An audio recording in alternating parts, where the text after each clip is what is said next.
іздеп өзек талса да, өмір мен кешкен мөлдір таза мезет қаншама.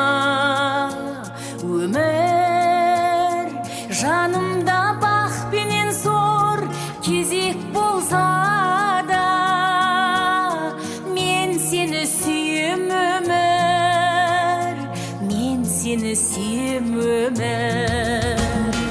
Алдымнан мұнартып шақырдалау, жарыққа күнә қой Сәйле, өйткені мен де сіздермен бірге армандадым. Менің де арманым бар ғой. Менің екі қызым, бір ұлым бар, екі қызым. Отбасы құрған, енді ұлым ғана үйленген жоқ, сол ұлым үйленген екен, кішкентай сап-сары ұлым бар екен. Сол ұл жылап тұр, әже мені көтерші, әже деп менің аяғыма оралып жылап жатыр. Мен сондай бақытты әже екенмін, сол армандадым. Кім айтады?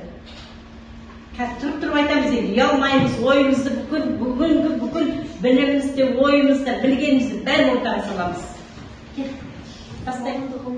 Жақсы маман иесі болып отырған кезімде естеттім. Үлкен фирмада менеджер болып қызмет жасап отырсың ба, жоқ фирманың бастығы болып отырсың ба? Менеджер болып қызмет. О, қызбен. Тілектеспін, жақсы. Қатты.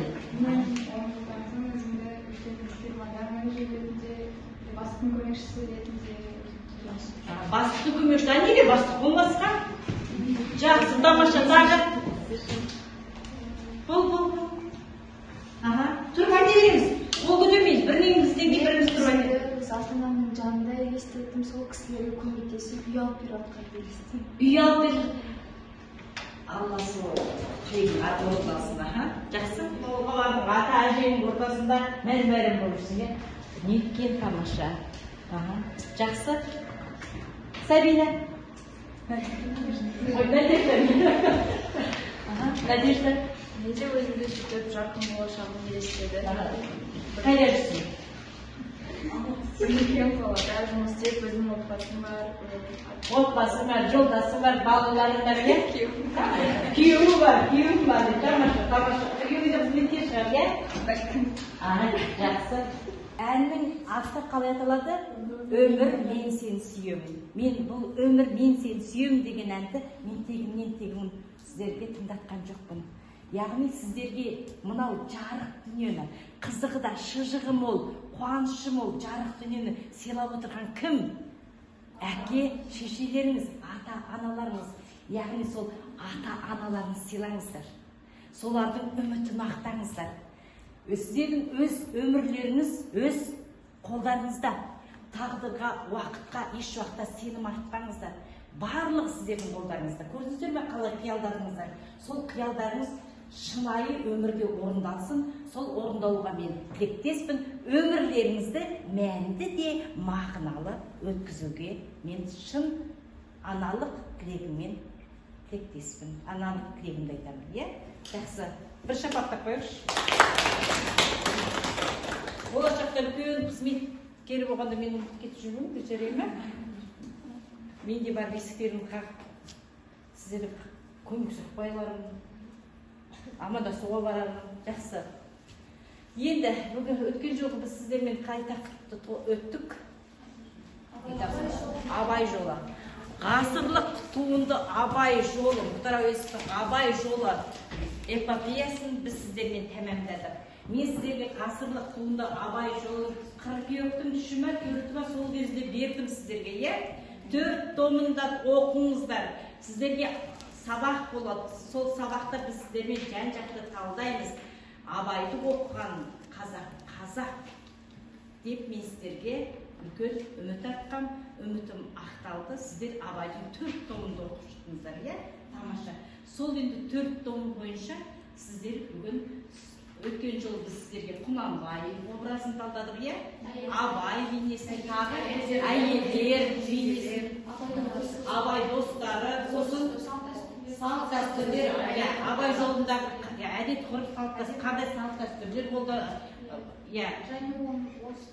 және оның орыс достары, яғни біз жан-жақты талдадық, иә? Абай жолын сіздермен жан-жақты талдадық. Енді сіздер, мына, сіздердің алдарыңызға мен таза ақпарат ұсынайын деп тұрмын. Бүгінгі сіздерге менің берейін деп отырған тапсырмам менен сұрақ, сенен жауап әдісі. Сіздер қазір мынаған, мына жерге өздеріңіздің аты жөндеріңізді жазасыздар да бір-бір сұрақ жазасыздар. Абай жолы эпопеясынан 4 томнан кез келген сұрақты жазасыздар. Білесіздер ғой? Абай жолын толық білеміз ғой? Меңгердік қой? Сенімдіміз ғой? Жақсы онда міне. Ал. Міне, қарасамын, міне. Ақпарат. 3, 4, 5. 520 ма? 1, 2, 3, 4, 5. Міне. Ең бірінші аттарыңызды ғана жазыңыздар, есімдеріңізді ғана жазыңыздар. Есімдеріңізді. Сосын сол сұрақты тыңдап, сұрақтарыңызды жазыңыздар. Бір-бір сұрақ. Менен сұрақ, сенен жауап. Сұрақ. Жаздық па? Бұл яғни үй тапсырмасы бойынша сұрақ жауап. Өздеріңіз қазір тексересіздер, өздеріңіз бақылайсыздар. Жаздық қой. Барлықтарың сұрақтарыңызды былай көрсетіңіздер.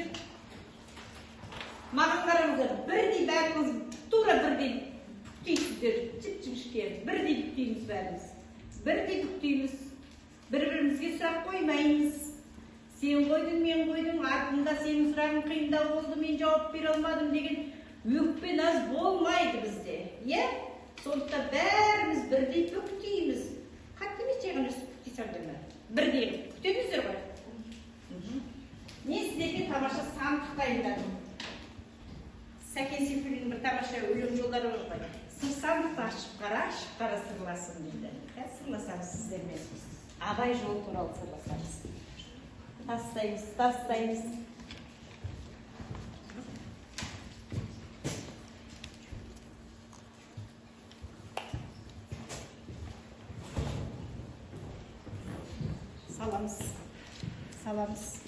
Salamız.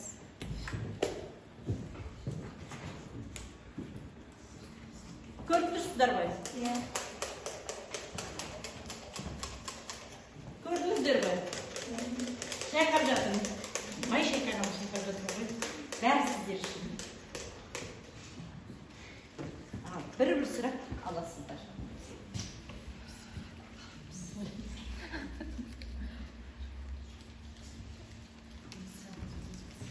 Аласыздар бір-бір сұрақ. Әркім өз таңдап алады. Міне. Ештеңе айырмаймыз сіздерден. Бәрі сіздерден.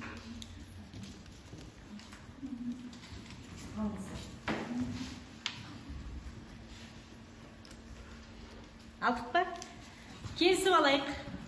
Сіздерге уақыт берейін бе, жоқ бірден жауап береміз бе? Уақыт. 2 минуттық уақыт, е? Жетеді ғой 2 минут. 5 минут көптеу болар еді. Кеттік. 2 минут уақыт. Алдық бастайық.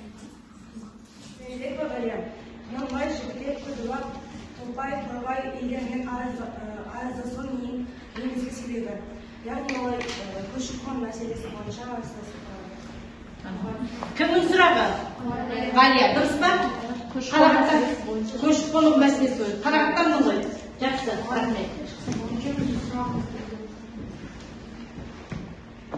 Қазір. Кім кеш шықпай қарайды? Еркенің сұрағы түсті.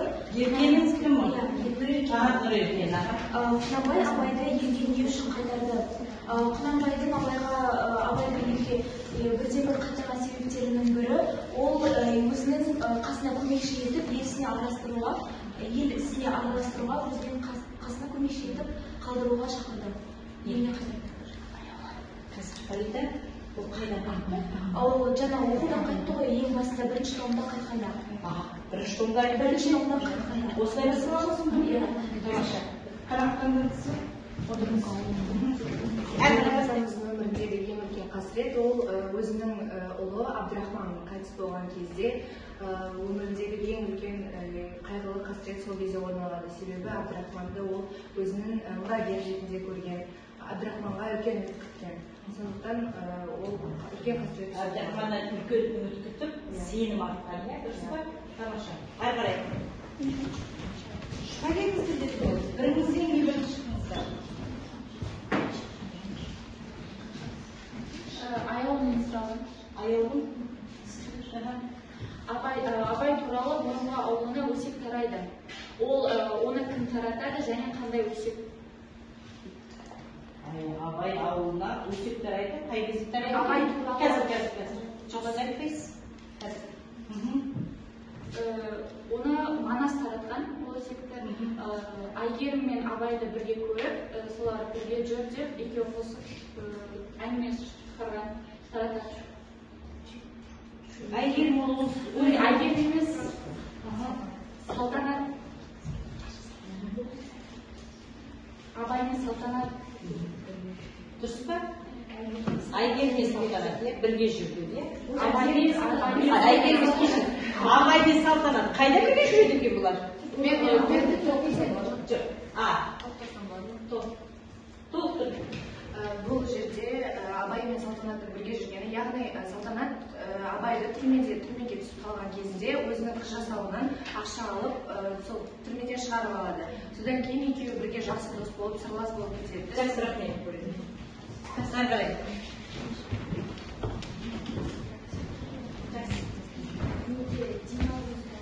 Динаның? Динасы. Жақсы. Абайды абақтыдан кім шығарып алады? Абайды абақтыдан кім шығарып алды дейді? Салтанат шығарып алды, иә? Сізден тоқтырып жүресіз ба? Тоқтырмай қойып шұрда. Жауабын айтып қойып келесіз ба? Жақсы маған. сұрағы, Абайдың нағашылары өткір тілді болған нағашылары қайда? Кім? Кім сұрағы? Назеркеніз. Абайдың нағашылары өткір тілді, яғни нағашыларынан тараған болып тұр ғой, иә, Абайдың өнері, діндәріні ба, иә? Абайдың нағашыларының қылы қанша? Дұрыс па? Жақсы. Ақылсыз бағасыз ба бәріміз? Ал.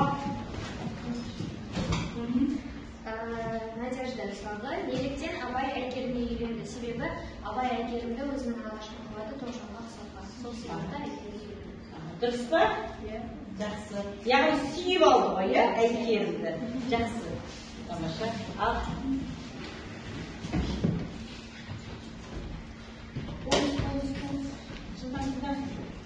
Маған Жасминнан сұрағы келді. Жасминнің? Қоңыраулы балуаны шыққан Абайдың бабасы кім? Қалған Қоңыраулы балуаны ол жас кезінде түйе балуан болған Ырғызбай бабасы. Дұрыс па? Жақсы.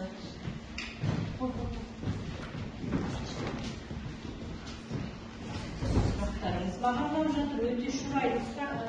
Менде Динаның сұрағы. Абай Әйгерімді алғаш алғаннан кейін оның көңіл күйін көтеру үшін қандай қызды қонаққа шақырды? Абай Әйгерімнің көңілін аулау үшін қонаққа Біржан салды. Тамаша. Біржан салу, иә? Жақсы. Оны өткен жыл қалағанбыз, иә, сіздерге?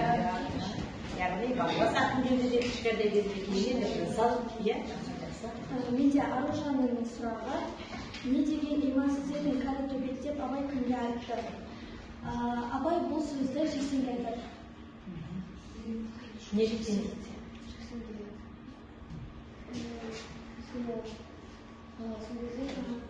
Жоқ, айтамысың ба? Неліктен? Неліктен дейтін жоқ. Толықтыр жейсің ба? Отыр жарайды. Білесіздер, бірақ үшін айтқан білесіздер ме? Тәңірсің, қатты кішкене дауыс шығар. Қонақта отырыс болады, сіз бір кезде біраз уақыт өткеннен кейін Қалиқа Абайға келіп, Телғара сені апаң шақырып жатыр дейді. Телғара деп неліктен атайды? Себебі Кімнің сұрағы? Тәңірсің сұрағы. Абай екі ананың ортасында өскеннен кейін оның аналары еркелетіп Телғара деп атады. Қандай қай аналары? Өзінің Ұлжан және Айқыз. Айқыз деген Құнанбайдың үшінші әйелі, иә, жақсы. Болдық па? Біттік қой. Қандай тамаша. Рахмет. Жана сенен сұрақ, менен сұрақ, сізден жауап па? Мен де сұрақ қойғым келіп тұр, сіздерге рұқсат па? Менің сұрағымда қағып ал дейді. Мен әдісім сіздерге. Менің сұрағымды кім қағып алады екен көрейік. Әйкерім туралы жаңа бір сұрақ болды, иә? Әйкерім екеуінің арасы арыздасып қалды десіздер, иә? Сұрақ. Тек шуламаймыз, қол көтеріп қана айтамыз. Әйкерімнің шын аты кім? Неге Әйкерім деп атады? Бірінші көтерген кім? Фарида, сен көтердің, иә? Әйкерімнің шын аты ол Шүкіман. Оны Әйкерім деп атауының себебі, оны ең алғаш көрген кезде «Эй, Керім» деп сөйтіп жаңағы тамсанып Абайдың айтқан сөзі, содан Әйкерім болып кеткен. Бірінші толықтырып тұрады. Отыра ғой, тамаша. Абай Шүкіманды көрмейді, ол тек қана оның дауысын естиді. Ол өлең шырқап жатады. Бір көрші киіз үйде ән шырқап. Соғысы Кімнің дауысы? Тоғжанның даусына ұқсатады. өңің бар, түсің бар. Ал кімнің дауысы деп, иә? Соны көруге ынтығып отырады. Сол Шүкіман болып шығады, иесінің қызы Шүкіман, иә? Әйкерім деген ат қайдан? Кім оны? Ерболға айтады Абай, дауысы Керім екен, Әйкерім деп. Шүкіман деген атын алған. Керім екен. Керім, жоқ, Әйкерім болса екен дейді, иә? Тағы бір сұрақ қойайын деп тұрмыз сіздерге. Сіздер негіз өткен жолы Құнанбай бірде қатыгез дедіңіздер, бірде жағымды кейіпкер болдыңыздар, бірде жағымсыз. Жағымды ме айтады? Құнанбайдың. Көбінесе жағымсыз жағына тоқталдыңыздар ғой? Жағымды. Құнанбай жағымды кейіпкер.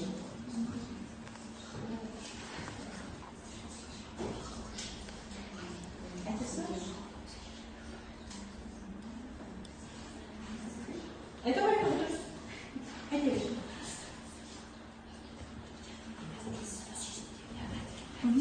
Кім айтады?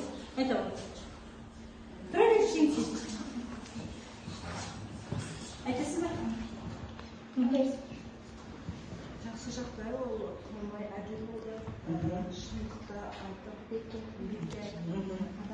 адал болды. Нағыз халықты дұрыс басқара білді, иә? Шын, жақсы. Толықтырсын ба? Яғни өзінің басшылығын көрсеткен арқылы өз халқын дұрыс басқара білген. Яғни халықтың арасында араздастық және сөздер кетпеу үшін, даулас болмау үшін ол өзінің сөзін тұрақты, яғни қалай айтсам болады, әлімді де айтуға. Екі елдің арасы бір-бірін татуластыру үшін қандай шешімге барды? Ол өзінің қызын Қыздың аты кім? Кәмшат кімнен туды? Кімге береді? Бөжейге береді. Яғни, бұл ақылды кім айтады? ол ақылды оның Құнанбайдың досы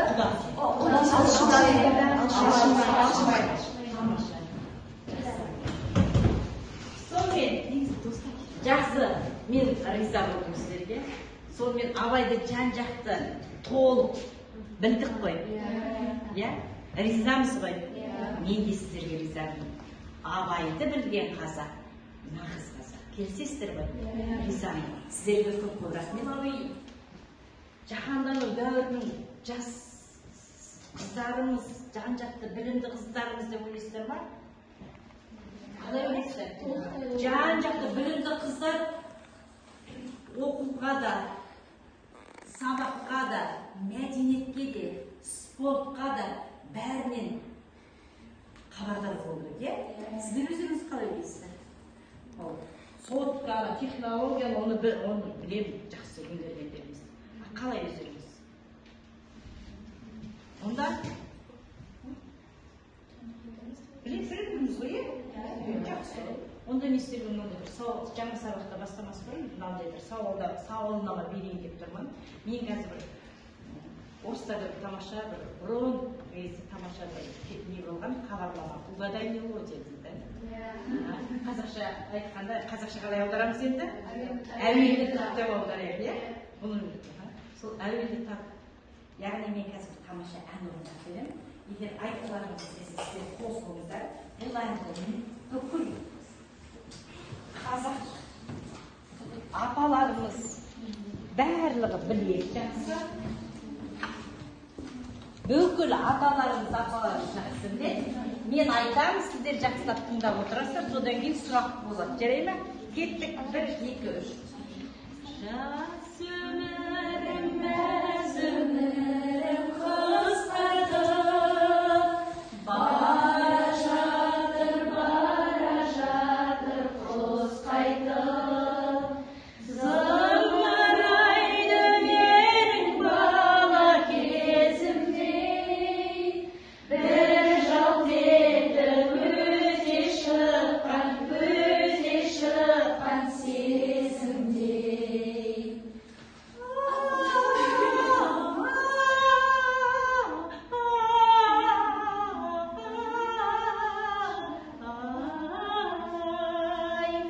Бір жалт етті көзде шыққан сезімдей. Әрі қарай айтамыз ба? Бір шумағын айтайық. Құстар сызылып ән салады, сол әнімен тербетеді даланы. Адамдар күліп бастап өмірін, кетерінде жылайды алмай қалады.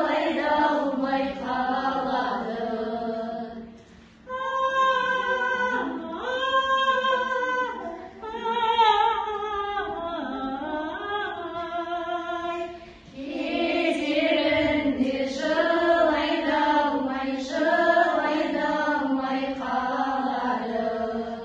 Қандай, қалай екен әлі? Тамаша ма? Ұнады ма? Онда сұрақ. Осы әннің сөзін кім жазған? Әнін кім жазған? Және қазіргі қай әншілер орындайды? Сұрақ.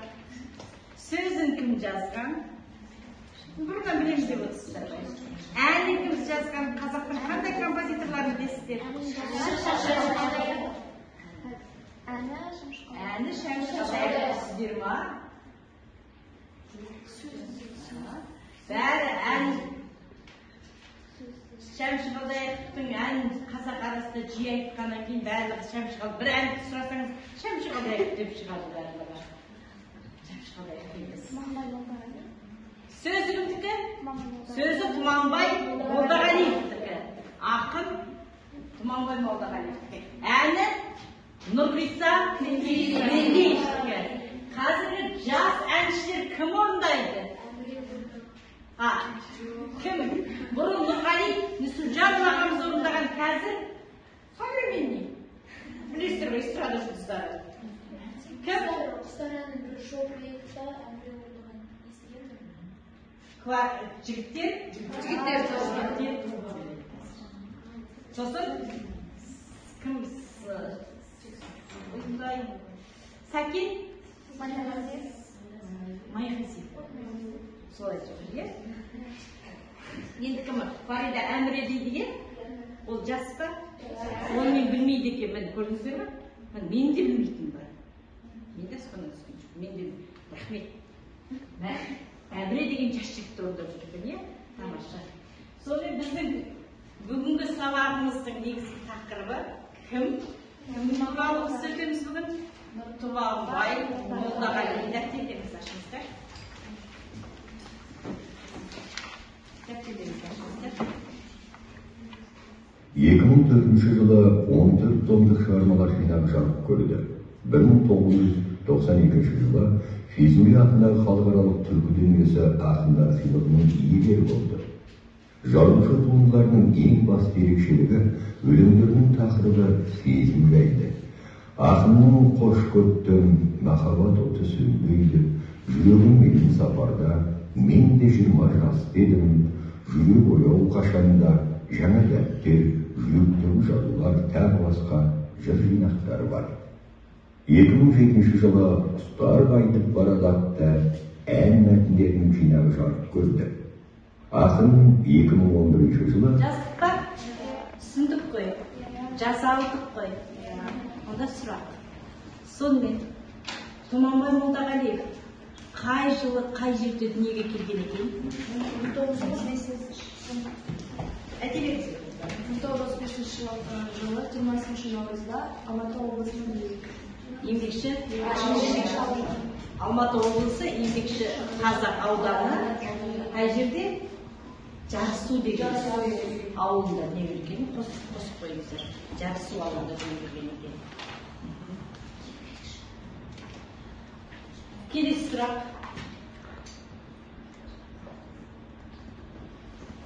Қандай оқуға түсіп тәмамдаған?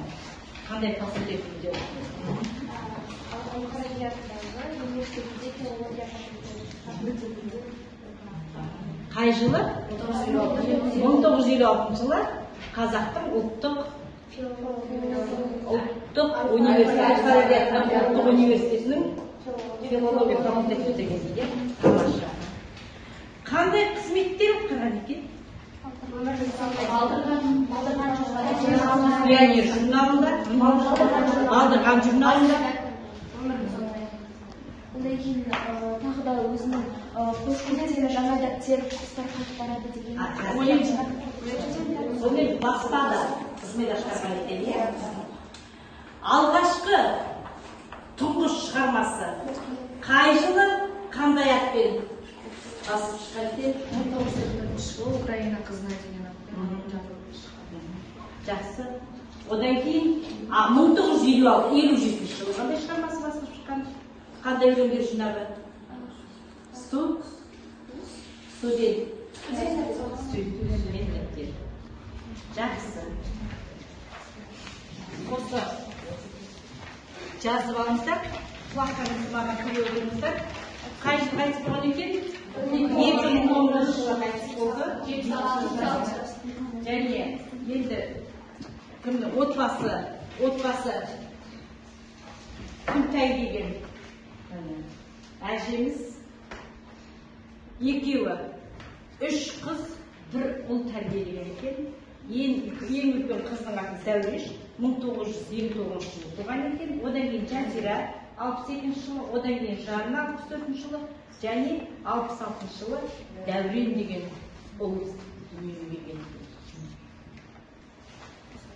Өзіне ұқсай ма? Елі сәттарды ұқсас келеді.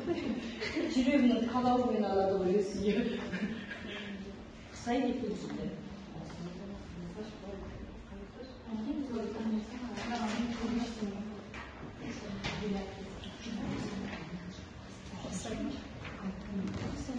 Қосымша мәліметтерді толықтырыңыздар.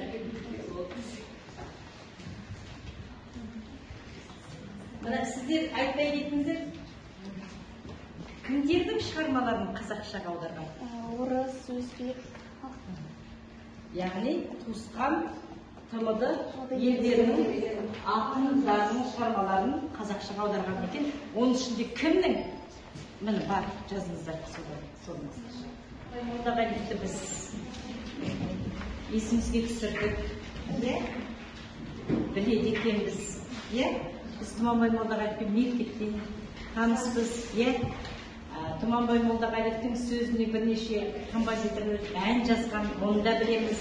Нұрғиса Төлендиев, Шәмші Қалдаяқов, Әсет Бейсеу деген кімдер ән жазған екен? Сейдолла Бәйтереков деген қазақтың тамаша композиторлары осы Тұманбай Молдағалиевтің сөзіне ән жазған екен, өлеңін ән жазған екен. Енді біздің бүгінгі сабағымыздың негізгі тақырыбы Тұманбай Молдағалиевтің бауырлар өлеңі. Сіздерге мен қазір тыңдататын өлеңді жақсылап тыңдайсыздар, тыңдап отырыңыздар. ештеңе жазбайсыздар, тек қана өлеңді мәнерлеп оқиды, сіздер соны тыңдап отырыңыздар. Содан кейін тапсырма болады. Түсінікті ме?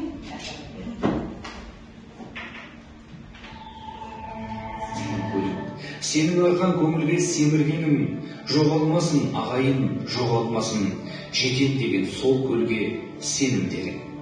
Менің тауым мына тау, сенің тауың.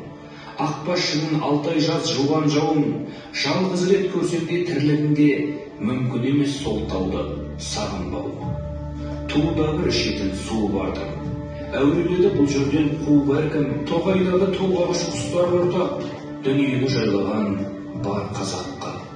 Мынау өзен менікі, ел күніге, сүйінеді ұрпақтың ерлігіне, қимай кеткен сол суда аталар тұлпарында тайылдыр міне тұлын, мынау үлкен мәңгілік қалаларда.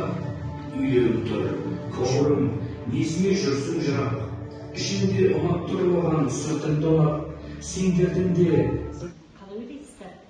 Бауырлар деп атап тұр, жалпы бауыр деген сөз. Қалай түсінесіздер бауыр деген сөз? Бауыр деген адамның ағзасы, ағзасы. Адамның ағзасында басты рөлді атқарады, бауыр. Өте нәзік ағза екен. Бүкіл бойыңыздағы қанды тазалайды. Осы бауыр. Сізді бауырым деп айтамыз, бауырым. Қандай тамаша, қаншама мән мағына бар. Қазіргі біздің жастар, сіздер, біздің жігіттердің құлағына алтын сырға. Осы жігіттердің сабағында бірнеше рет отырғанда мен естіп қалдым. Родной дейді бір-біріне. Родной қойшы деп. Қараңдаршы. Қазақтың тап-тамаша бауырым деген сөз тұрғанда родной деген қалада қалмай ма? Қалай ойлайсыздар? Ал бауырым деген Тұманбай Молдағалиевтің бауырларға арналған өлеңі. Бізге арналыққа қалай түсін? Сенің көргендеген барлық осы табиғаттың қандай да бір, осы қазақ жерінің барлық жері әрбір қазақ бәрімізге ортақ. Мен сіздерге қыркүйектен айтып келе жатырмын. Ішкі жан дүниелеріңізді, ойларыңызды, ішкі жан дүниелік ойды шығарыңыздар сыртқа. Сіздердің пікірлеріңіз дұрыс емес деп айтуға менің хақым жоқ. Ол сіздердің пікірлеріңіз. Сөйлеңіздер, сөйлеу керек. Әркім өзінің ойын дәлелдеу керек, дұрыс. Тағы айта беріңіздер, ұялмаңыздар. Аманат еткен, сіздер өлеңді солай түсіндіңіздер, Бұл жерде бауырым деп айтқан жоқ, және де бұл жерде қазақ жерін дәріптеп бауырға ол адамға қалай қадірлі қасиетті болатынын айтылған. Яғни мысалға бұл жерде сенің жеріңде менің жерімде айтқан кезде бір жер қадір қасиеті бәрімізге ортақ, бауырымыз бірдей деп айтқан. Жалпы енді өзіміздің Қазақстанның ішіндегі өмір сүріп жатқан қазақтарға жердің қадір қасиетін, тілді бәрін қадірле деп отыр ғой, солай түсініп тұрсыздар ғой, сіздердің қатты сөйлейміз. Басқа жаққа көшіп кетсең де өзінің қазақ екеніңді абайды ескере алмай жүресің бе Яғни бәріміз отбасы секілді мына жақта жауап тұрғанда бауырым, менің жерім мына жер, сенің жерің, яғни бауырым екеуміз бір жерде тұрсақ, бір-бірімізді туған жерімізде құрметтеп, сыйлап, Сыйлайық, құрметтейік деймін, ешқайда бармайық. Жаңа бағана сабағымыздың басында шетелде жұмыс жасап жатырмыз, компанияда жұмыс жасап жатырмыз дедіңіздер ғой. Осы өлеңмен бейнен ешқайда бармайтын сияқтысыздар. Өзіміздің туған жерді ортаны қадірлейік деп тұр ма? ешқашан көрмейсіз. Басқа елге барсақ та туған жерді ұқса дегенде ғой. Жақсы. Енді жақсы. Тыңдаңыздар. Молдағалиевтің бауырлар өлеңі 1992 жылы 29 қыркүйекте Алматы қаласында дүние жүзі қазақтарының құрылтайы болған екен. сол құрылтайға арнап жазылған өлең екен. Түсіндіңіздер ме? 1992 жылы 29 қыркүйекте Алматы қаласында бүкіл дүние жүзінің қазақтары бас қосқан екен. Сонымен өлең кімге арналып отыр?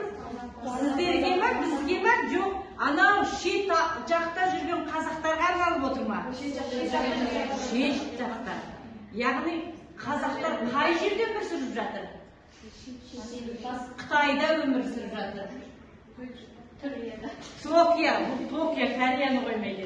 Тағы Түркияда, Монголияда, Америкада, Россияда өмір сүріп жатыр, қазақтар.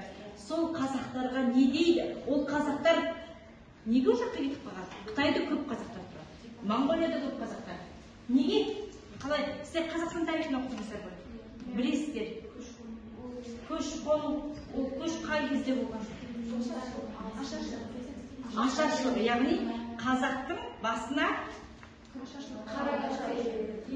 қиын кезең болған, Сол кезде біздің ағайындас бауырларымыз бас сауғалап басқа елге шекер асып, құрлық асып көшіп кеткен, Сол кезде солдың бала шағалары әлі күнге қайда тұрып жатыр? Сол жақта тұрып жатыр, көбісі осы жаққа оралып келді. Оны біз оралман деді, тыңдаңыздар. Ол қазақтарды оралман деді. Сосын 2019 жылы қазіргі президентіміз Қасым-Жомарт Тоқаев арнайы оралман емес, қандас деген атауына өзгертті. Сонымен біздің Тұманбай Молдағалиевтің өлеңі кімге арналған екен? Шет елдегі қазақтарға арналған екен. Шет елдегі қандас қазақтарымызға арналған екен. Не дейді? Ал енді сөйлейік ал. Не дейді қазақтарға? Менің жерім, сенің жерің. Менің жерім, сенің жерің. Кел де, не істе дейді? Көр, тұр, қадірле, ұмытпа. Сосын туған жердің ауасын, туған жердің табиғатын сенімен бізде бірге бөлсек, көрейік дейді, Үй тігіңдер, үй алыңдар. Өздерің ұрпақтарыңды осы әке-шешелер, ата-бабаларының кіндік қаны тамған Қазақстанда істеңіздер дейді. Тұрып, бала-шағаларыңызды өсіріңіздер, жеткізіңіздер, елге қайтыңыздар дейді. Түсінікті ме? Яғни, сөйтіп бәріне, бүкіл қандас қазақтарға, қазақ бауырларға елге қайт деп қазақтарды шақыра отырып, оларға ризашылығын білдіреді. Салт дәстүрді әлі күнге дейін ұмытпаған. Енді оны сөзде ұяттық жоқ. Біздің Қазақстанда тұрған кейбір қазақтарымыз қазақтың тілін толық білмейміз, таза сөйлей алмаймыз. Әрқашанда мен сіздерге осыны ренішпен айтамын, өткен жолы сізге де реніш қалдым ғой, білесіз бе? Бірақ реніш татуластыру өйден. Сондықтан шетелде жүрген қазақтар, шынайы қазақтар, әдет ғұрыпты, салт дәстүрді сақтаған, әлі күнге дейін қолданып келе жатқан, тілін білетін, тарихын құрметтейтін, мәдениетін құрметтеген қазақтар дейді. Соларға ризашылығын білдіріп отыр. Сонымен қатар абайын ұмытпаған қазақтар дейді. Көрдіңіздер ме? Сіздерге алдарыңызға тегінен-тегін өлеңнің толық нұсқасын алдарыңызға тегінен-тегін тастаған жоқпын. Қарап отырыңыздар, қараңыздар мені. Сән бір-бір шумағын, ұнаған бір-бір шумағын сән оқып шыққан. Келші бауырым кешікпей кір қатарға, меніреу тіл қатарма. Мына тауда сенің де жылқыларың, жату керек шырқырап күн батырда. Бір шумақ. Туған елсіз ешқашан көгермейсің, кім қашанғы бұғауға көнердейсің. Қазақ болып туғаның рас болса, Алматыға бір келмей және өлмейсің. Тамаша. Ұнаған. Біздер тіршілік күресінде, әні есіңде, еліңнің жыр есіңде, қай қиырға ұшсаң да қазақ болсаң, абайыңды еске алмай жүрмейсің бе? Жақсы. Сонымен өлең ұнады ма? Ұнады ғой. мазмұны түсінікті ғой. Жұмыс жасауға қалай? Дайынсыз ба? Онда былай болсын, қыздар, топтық жұмыс бәрі сіздерге. Сіздер өздеріңіз кім қалауларыңызбен отырдыңыздар, кіммен отыра, мен айттым сіздерге, қазір қалауларыңызбен кіммен кім отырғысы келсе отырсын, одан кейін өздеріңіз бөлінесіздер деп айтқам, иә? Мен арнайы сіз анау мынау деп бөлінбеймін, мына жерден келесіз дейді, бір қағазды аласыздар. Келіңіздер, мына. Бірді алған бірінші, екіні алған екі, үшті алған үш кетесіздер.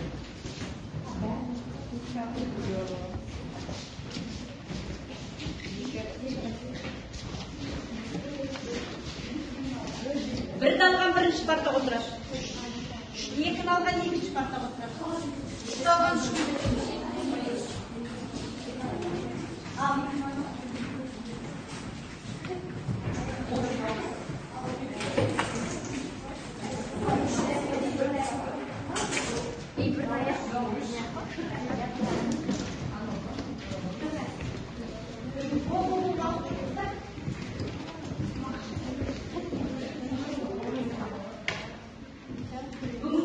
Бүгінгі ашық сабағында мен өмірде қолданбаған бір әдіс-тәсілдер қолданып жатырмын, иә?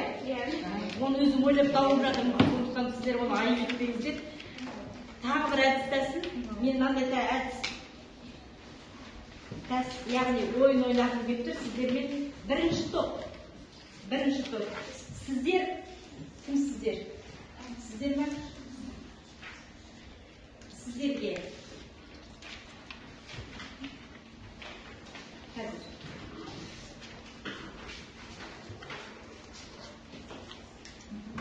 Сіздерге, яғни қазір сіздер осы тақырып бойынша топта жұмыс жасайсыздар. Бірінші топ сіздерге баспахана тобы. Баспахана дегенді білесіздер ғой, иә? Баспахана. Баспахана дегенде, яғни газет шығаратын жер. Ол жерде корректор болады, журналист болады, жазушы болады, яғни бір мақаланы жазып газетке шығарады. Сіздер қазір осы тақырыпқа байланысты, бүгінгі тақырыпқа байланысты кітапты ашып қолдануларыңызға болады, электрондық нұсқасын. Бүгінгі тақырып бойынша бауырлар Тонбай Молдағалиевтің бауырлар өлеңін негізге ала отырып, қазіргі өмірмен салыстыра түрде мақала жазасыздар. Қай жерде қандай қазақтар, қанша қазақ қай жерде өмір сүріп жатыр, қанша Қазақстанға оралды. Түсінікті ме? Яғни бауырлар деген өлеңдерін негізге ала отырып мақала жазасыздар. Баспахана тобысыздар. Сіздер телестудия тобысыздар. Телестудия дегенді білесіздер ғой? Ол жерде режиссер болады, ол жерде оператор болады, ол жерде диктор болады, ол жерде журналист болады, иә? Сондықтан сіздер телестудия. Осы бүгінгі тақырып түсінікті ғой? Мына жерде отырған қонақтардың кез келгенде сұхбат аласыздар. Сұхбат аласыздар, немесе тапсырып қазір сұрақтарды дайындап аласыздар. Сосын сұхбат аласыздар. Біз енді уақыттың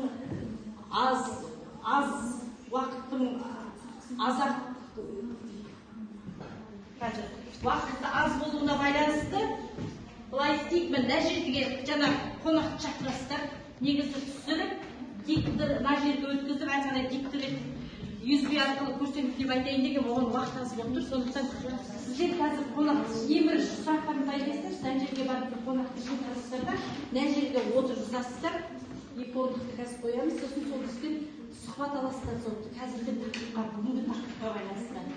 Бауырлар тақырыбына байланысты қазіргі өмірмен салыстыра отырып. Мен дайындаймын. Сіздерге бүгінгі тақырып бауырлар тақырып, негізгі тақырып. Соны композициялық талдау жасайсыздар. Композициялық талдау. Композициялық талдау деген білесіздер ғой, иә? Оқиғаның басталуы, оқиғаның дамуы, шиеленісуі, ең артында шешімі деп келтіреді, иә? Қорытындысы.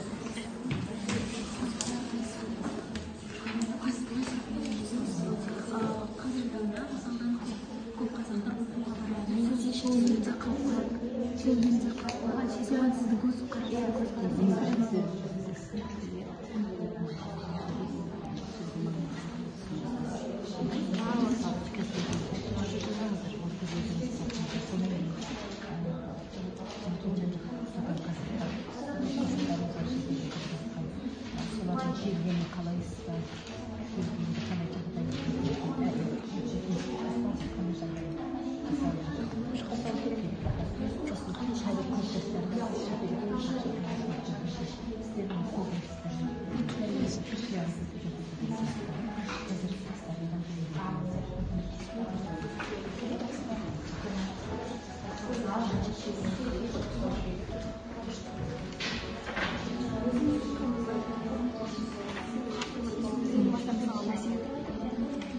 бүгінгі таңда шетелдегі қазақтарымызды өздерімізге қайтару мәселесі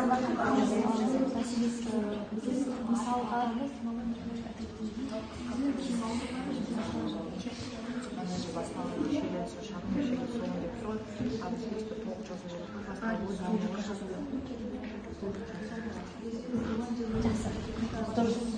алған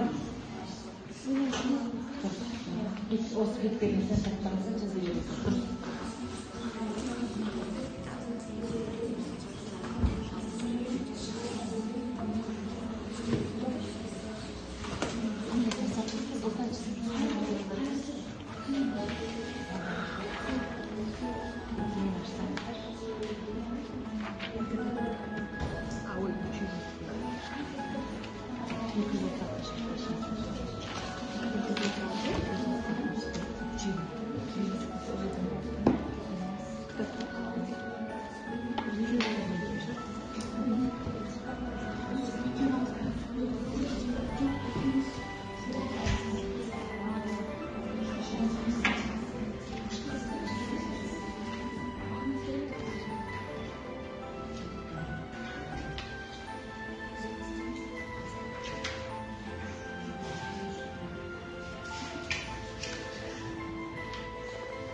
қолдануға болады.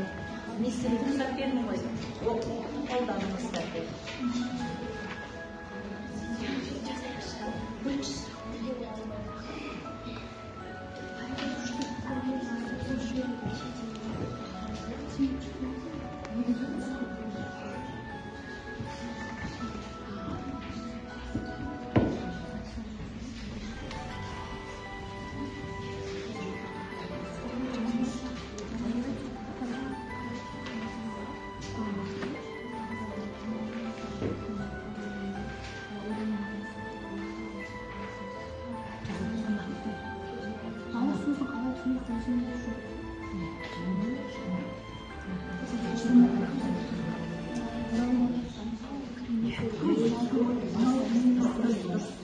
Арасында сіздер жаңағы Иманбай Молдағалиевтің өлеңін өзіңізге тілдеріңізге тиегіз айтуларыңыз керек.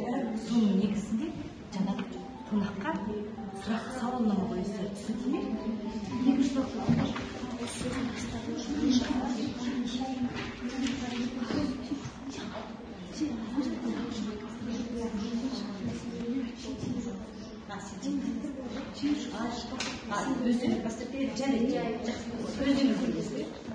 Сіздерге берілген еншілеген уақыттарыңыз бітті. Бастаймыз. Әр топқа 3 минут, 4 минут қана уақыт берілді. Тақырыптарын қорғауға. Дайынсыздар ғой. Бірінші топ, яғни әдебиетшілер. Жоқ, оған қарамайды, ол топымыз бөлінген. Бірінші топ, әдебиетшілер, яғни бүгінгі тақырып Тұманбай Молдағалиевтің өлеңіне композициялық талдау жасау керек нәрселер. Сол тақырыптың өзін жан-жақты талдау керек. Біз жаңа тақырыбына ғана тоқталдық қой, өлеңнің. Енді сіздер композициялық талдау жасайды. Композициялық талдау дегенді білеміз ғой? Білесіздер ғой? Бірінші топ, бұлар әдебиетшілер. Арашыңыздар.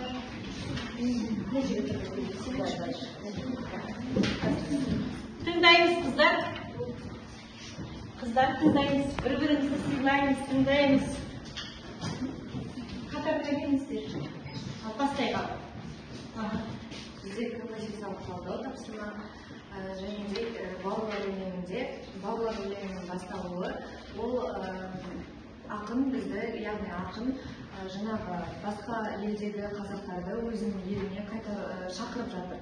Мысалы, жарасып тұр сол жерге келулерің деген өлең жолдарынан ол кісінің шақырғанын барлығын біліп көруімізге болады, байқалады.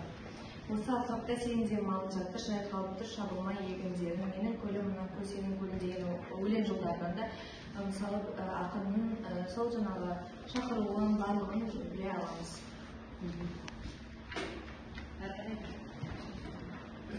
Өлеңнің дамуы, басталуы, дамуы. ол кешікпей кір қатарға дегенде кеш болмай тұрғанда еліне орал дегендей білдіреді. Мына талда сенің де жылқыларың жатып керек шұрқырап күн батады.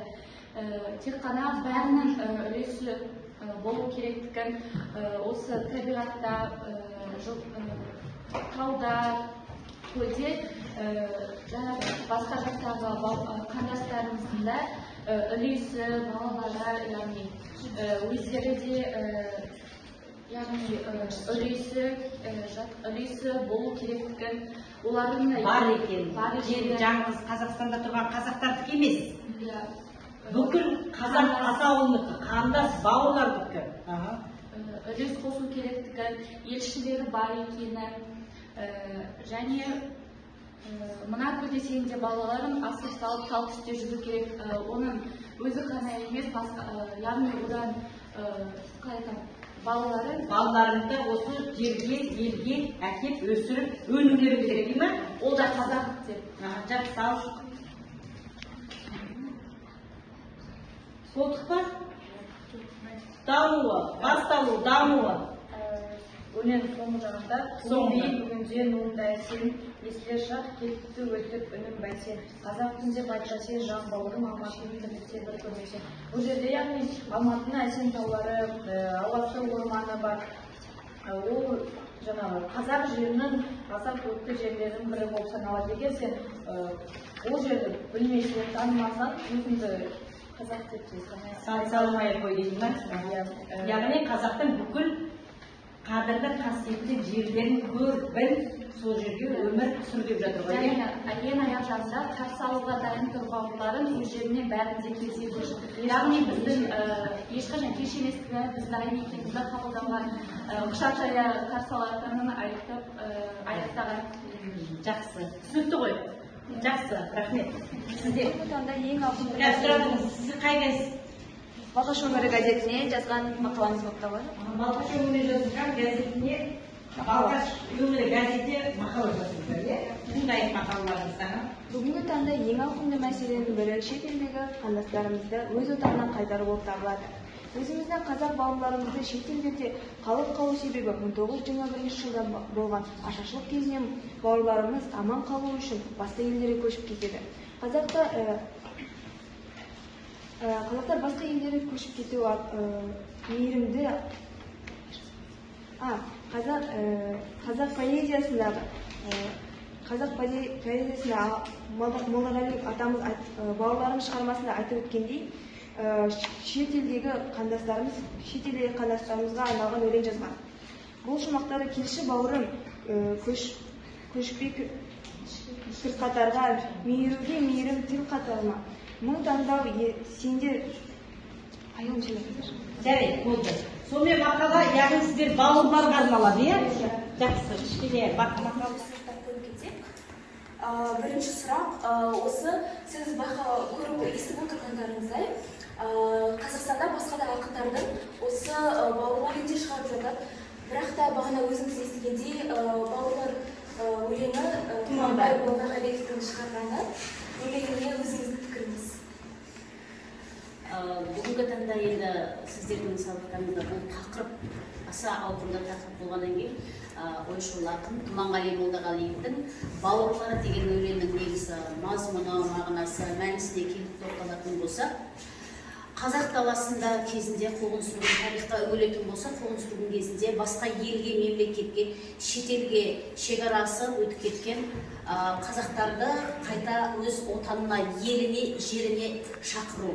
Қазақ қауымдастығы, қазақтарды әртүрлі мемлекеттерге кетіп қалған шетелде ата-бабаларымыз жанын, тілін, дінін сақтап, салт дәстүрін сақтап қалу үшін жан сақтау үшін жан-жақ шетел мемлекеттерге кеткен. есіміз тарихқа үңілетін болсам, өзім тарих маманы ретінде сіздерге айтайын.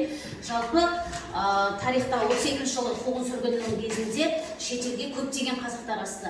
Бүгінгі таңда тарихқа үңілетін болсақ, бүгінгі таңда Қазақстанның емес шетел қазақтарының өзі 2 миллионнан астам қазақтар бар. Оның ішінде ең жоғарғы деңгейде ең көп қазақтар Қытайда шоғырланған екен. Бүгінгі таңда Қытай мемлекетінде 1.280.000-нан астам қазақтар бар. Одан кейінгі қазақтардың санына келетін болсақ, екінші кезекте Ресей халқында қазақтар өте көп орналасқан. Одан кейін ары қарай кезекпен кете береді. Жалпы дүние жүзінің көптеген мемлекеттерінде қазақтар өте көп тарап кеткен. Айта кететін болсақ, Швейцарияда мысалы қазақтар көп, екінші Өзбекстанда өте көп қазақтар, 800-ден астам қазақтар Өзбекстанда, өте көп қазақтар жан-жақ мемлекетке кеткен, соларды қазақ еліне, қазақ жеріне қайта оралту үшін көптеген іс-әрекеттер, бауырлар, отандастар, қандастар деп шақырып жатыр. Менің түсінігім бойынша жалпы жан-жаққа кеткен қазақты шақыру үшін Тұманбай Молдағалиевтің өлеңінің астарлы ақиқаты өте көп деп ойлаймын. Осы сіз айтып кеткендей жаңағы мемлекеттерден осы жаңағы айтып кеткендей дүниежүзі қазақтарының тұңғыш құрылтайы өткен еді. Сол құрылтайды қандай мақсатта өткізді деп өзіңіз ойыңыз? Жалпы бұл құрылтайды жан-жаққа кеткен қазақтарды басын қосып жинау мақсатында өткізді деп ойлаймын. Мен өз жеке бас пікірім. Жақсы, рахмет. Бүгінгі сұхбатыңызға жауап бергеніңізге жақсы. Сіздерге де рахмет.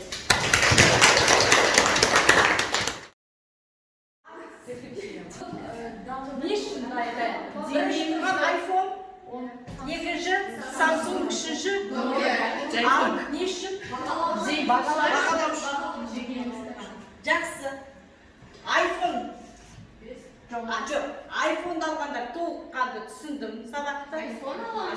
Екінші Samsung алғандар түсіндім, бірақ толық емес, жан-жақты түсіне алмасақ. Үшінші мүлдем ештеңе түсінген жоқпын. Естіген де жоқпын, білген де жоқпын, ойым басқа да жоқ, түсіне алмадым. Сабақты бүгінгі меңгере алмадым деген сияқты. Сонымен, ал кім не айтады? Мен сабақты толық түсіндім. Ойыңызды айтып, сабақ туралы ойларыңызды. Бүгінгі сабақ өте түсінікті болды, жан-жақты көңіл-күй көтерілді. Мен сол себепті айфондағам, барлығы түсінікті болды, сабақ жақсы. Айфонды? Менде де айфондадаймын, өйткені бұл сабақта біз Молдағалиев ағамыздың өмірін және бауырым шығармасын толықтыққанды түсінгенбіз. Қалғандар бәрі ғана птиспен Nokia алады ғой деймін? Жоқ. Мен де дәл солай айфонды аламын. Себебі бүгінгі еске алу сабағымызда, жаңа сабағымызда бәрі түсінікті болды. Білу керек мәліметтерді, жаңа мәліметтерді бәрі түсіндік, ұқтық. Үй тапсырма отырсыз, еске алу. Абайды еске алып отыр да?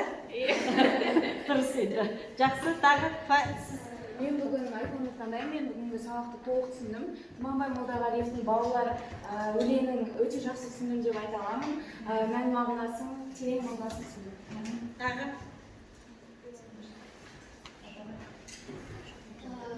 Бүгінгі сабақ өте қызықты, әсіресе Молдағали ағамыздың өлеңін айта кеткісі Жақсы. Енді болды қой, мен әрбір топтан орталарында бір адамнан өткені дауыстарын естіген жоқпын ғой, бірақ өзара сіздер жұмыс жасадыңыздар ғой. Сонда әрбір топтан басшы деп айтпайын, бірақ бір студент сіздерден сұрайын, тобыңыз қалай жұмыс жасасыз деп. Бір топтарыңыз туралы қалай жұмыс жасаған туралы пікір айтсаңыздар. Мысалы, Ділназ менің көзіме түскен жоқ ештеңе ешқандай жұмыс жасаған жоқ. Мен бағалауым керек қой, Ділназ туралы ары жөн айтасыздар, тобыңыз туралы.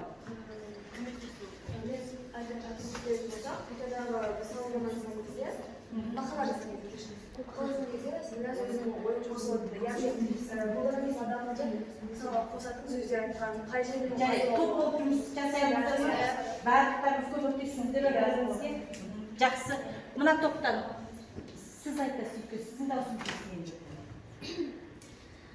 біздің топтан қыздар шығып тақырып айтпаса да бізде көп үлес қосқан, көрінбейтін болса да көп үлес қосқан қыздар болды. Мысалы Топпен жұмыс істеу оңай болды бізге. Оңай болды. біріміз тез келді бір-бірімізге. сұрақ сұрастырды, біріңіздің ойыңызды біріңіз жалғастырдыңыздар, иә? Тамаша, сіздер бұл топта бәрі сөйлеген сияқты, иә, меніңше? Мейлі, сонда да айтсын, иә, Галияна айтам дейді оған. Бізде де топта бәрі жақсы, бәрі ұйымшыл болып жұмыс істедік. Бір-бірімізді жеткізе алмай жатқан ойларымызды қосып, бір үлкен ой шығардық. Жақсы. Рахмет. Сіздерге көп-көп рахмет. Мен сіздерді сый алған, дайындап қойғанмын.